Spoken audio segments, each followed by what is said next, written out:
Big boss season 6 live അപ്ഡേഷനിലേക്ക് എല്ലാവർക്കും സ്വാഗതം. ഇന്നത്തെ ഒരു പ്രൊമോ വന്നിരിക്കുകയാണ്. പ്രൊമോ വന്നിട്ട് നോമിനേഷനുമായിട്ട് സംബന്ധപ്പെട്ട ഒരു പ്രൊമോയാണ്. അതൊരു ടാസ്ക് രൂപത്തിലാണ് ബിഗ് ബോസ് കൊടുത്തത്. ചുമന്ന കൊടിയും പച്ചക്കൊടിയും ഉണ്ട്. ആ പച്ചക്കൊടിയും ചുമന്ന കൊടിയും അവരുടെ ആ പ്രവർത്തനങ്ങൾക്കനുസരിച്ച് ബിഗ് ബോസ് ഹൗസിനുള്ളിലുള്ള അവരുടെ പ്രവർത്തനങ്ങളും പെരുമാറ്റങ്ങളും അനുസരിച്ച് കൊടുക്കാനായിരുന്നു ബിഗ് ബോസ് പറഞ്ഞത്. അതനുസരിച്ച് ഓരോ മത്സരാർത്ഥികൾ പരസ്പരം അത് കൊടുത്തു. അതിൻ്റെ ഇടയിലാണ് ഇത് സംഭവിക്കുന്നത്. ജാസ്മിന് റെഡ് കൊടി കൊണ്ടുപോയി റോക്കിക്ക് കൊടുക്കണം എന്ന് പറഞ്ഞുകൊണ്ട് സുരേഷ് മേനോന് കൊടുക്കുന്നുണ്ട്. അപ്പോൾ ലാലേട്ടൻ ചോദിക്കുന്നുണ്ട് എന്തിനാണ് അങ്ങനെ ചെയ്തതെന്ന്. റോക്കിക്ക് കൊടുക്കണമെങ്കിൽ റോക്കിക്ക് കൊടുക്കൂ എന്ന് പറയണം. അപ്പോൾ ജാസ്മിൻ പറയുന്നത് ഇങ്ങനെയാണ്, സുരേഷ് ഏട്ടൻ ഇല്ലായിരുന്നെങ്കിൽ ഞാൻ റോക്കിക്ക് കൊടുത്തു. അപ്പോൾ ലാലേട്ടൻ തട്ടിക്കയറുന്നുണ്ട്. അതെന്തോ അങ്ങനെ, ഇവിടെ നിങ്ങൾക്ക് പബ്ലിക്കായിട്ട് പറയേണ്ട ഒരു അവസരത്തിൽ നിങ്ങൾ എന്തുകൊണ്ടാണ് ഒന്ന് മനസ്സിൽ വെച്ചിട്ട് വേറൊന്ന് പ്രവർത്തിക്കുന്നതെന്ന് ലാലേട്ടൻ ചോദിക്കുന്നുണ്ട്. എന്തായാലും ജാസ്മിൻ കാണിച്ചത് വളരെ തെറ്റായുള്ള കാര്യമാണ്. കാരണം ജാസ്മിൻ അത് പറയണമെങ്കിൽ നേരിട്ട് പറയണം, കൊടുക്കണമെങ്കിൽ നേരിട്ട് കൊടുക്കണം.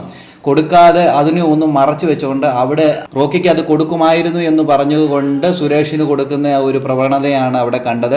എന്തുവായാലും ജാസ്മിനെ നല്ല രീതിയിൽ ലാലേട്ടൻ ഒന്ന് കുടഞ്ഞു എന്ന് തന്നെ പറയാം.